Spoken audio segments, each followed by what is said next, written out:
Frank Freshwaters, the Shawshank Fugitive. Don't miss the next case. Subscribe, like, and share your thoughts below. Smoke curled from the edges of the prison farm at dusk. Guards on walkways stared down at empty fields, once dotted with inmates. A flashlight beam caught movement near the fence. Someone slipping through a shadow. That night, Frank Freshwaters vanished. No alert sounded.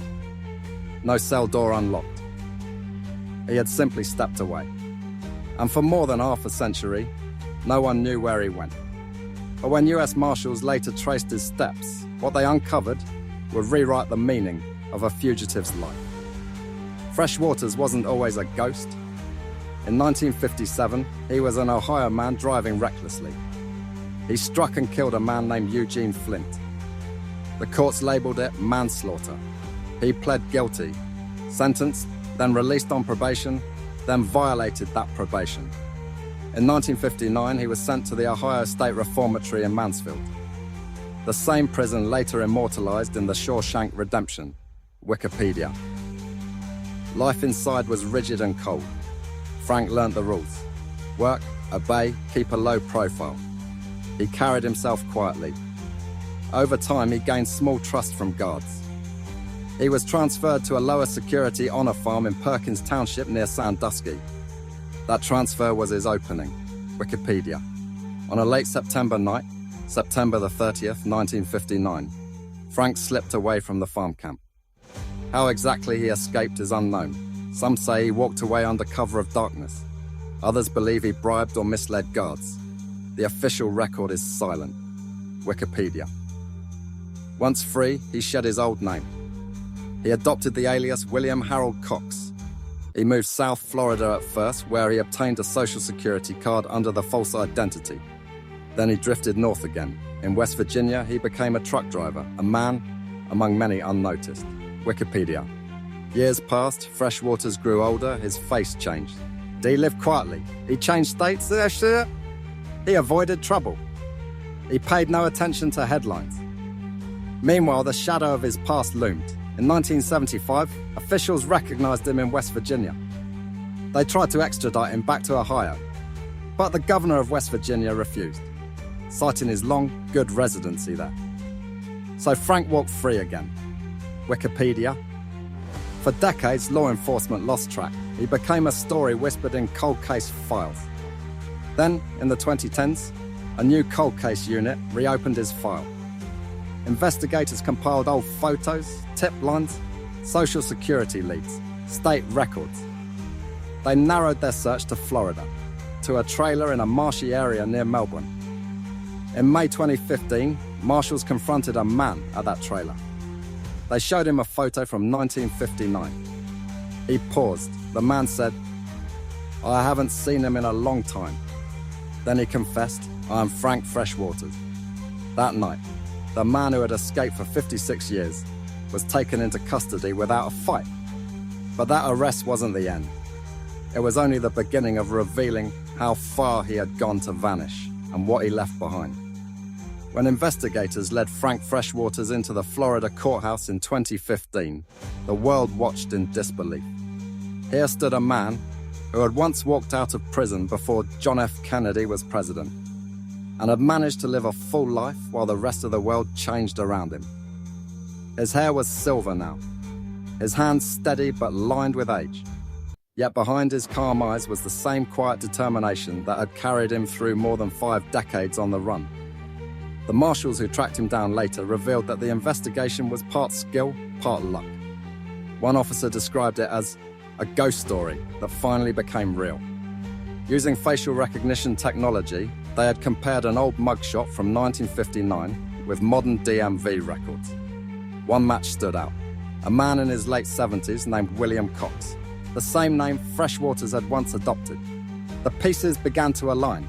As they dug deeper, the portrait of his life emerged.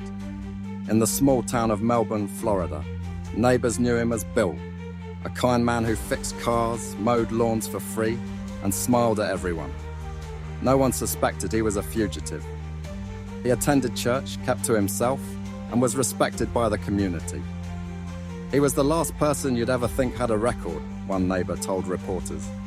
The irony wasn't lost on the public. The Ohio State Reformatory, the prison he escaped from, had later inspired the Shawshank Redemption, a movie about a man wrongfully imprisoned who escapes to freedom. In a sense, Frank had lived the film's premise decades before it ever hit theaters. Yet his story wasn't one of false imprisonment. It was one of quiet defiance and a remarkable ability to disappear in plain sight. After his arrest, Freshwaters was extradited back to Ohio. Reporters swarmed the courthouse steps, their cameras flashing as officers escorted the elderly fugitive inside. The courtroom was silent as he faced the judge who read his decades-old charges aloud. For the first time since 1959, Frank Freshwaters stood again as inmate number 46664 of the Ohio State Reformatory. But what surprised everyone was his demeanor. He didn't seem broken or afraid. He looked almost relieved. "It's been a long time," he said softly to one officer.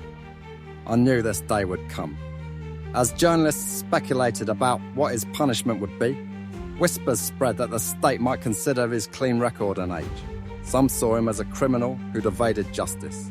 Others as a man who'd already served a lifetime sentence of fear and hiding. But just when it seemed his long escape had finally reached its quiet end, the courtroom erupted in murmurs. A shocking new discovery had surfaced.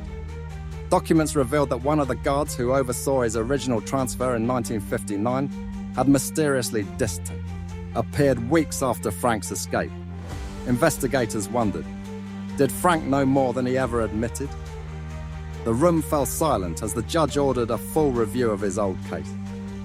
Whatever peace Frank had found was over, and his past was no longer done chasing him. As the investigation into Frank Freshwaters' past deepened, whispers of conspiracy began to swirl around the Ohio State Reformatory once again. Old files were unearthed, faded papers with names of guards, transport logs, and internal reports that had long been buried in dust. Among them was one strange detail. Officer Harold Jenkins, the man who last signed off on Frank's prison transfer in 1959, had gone missing shortly after the escape. His disappearance was never solved. Detectives began to wonder if Frank's breakout was more than just a lucky slip through the cracks. Had someone helped him? And if so, what happened to the man who did? When questioned, Frank denied everything, and sitting across from investigators in a small grey interview room, he spoke in a calm, deliberate tone. "That man's disappearance had nothing to do with me," he said. "I didn't kill anyone. I just walked away." His voice didn't waver, but behind it there was exhaustion. A man who had spent 50 years carrying a secret too heavy to speak aloud. Reporters from across the country followed every moment, CNN, BBC, The Guardian. They all called him the real Shawshank Fugitive. Documentaries were made. Headlines screamed his name, and the public was divided. To some, he was a criminal who cheated justice. To others, he was a symbol of quiet rebellion, a man who escaped a broken system and built a decent life from its shadow. In the end, the state of Ohio faced a moral dilemma. Was it justice to throw an 80-year-old man back into prison for a crime he committed when Elvis Presley still ruled the radio? The court reviewed this as the conduct during his years on the run.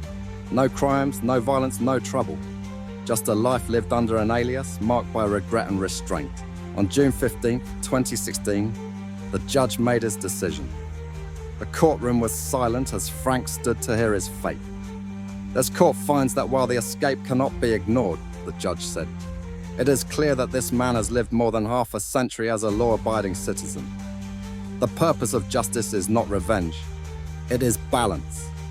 Frank was released under supervision, effectively ending one of the longest fugitive stories in American history.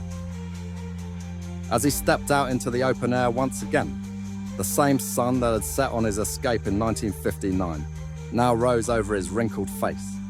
He smiled faintly and whispered, "I never meant to run this long." Months later, a documentary crew revisited the Ohio State Reformatory, the crumbling prison that had inspired the Shawshank Redemption. They placed a photo of Frank Freshwaters at its gates.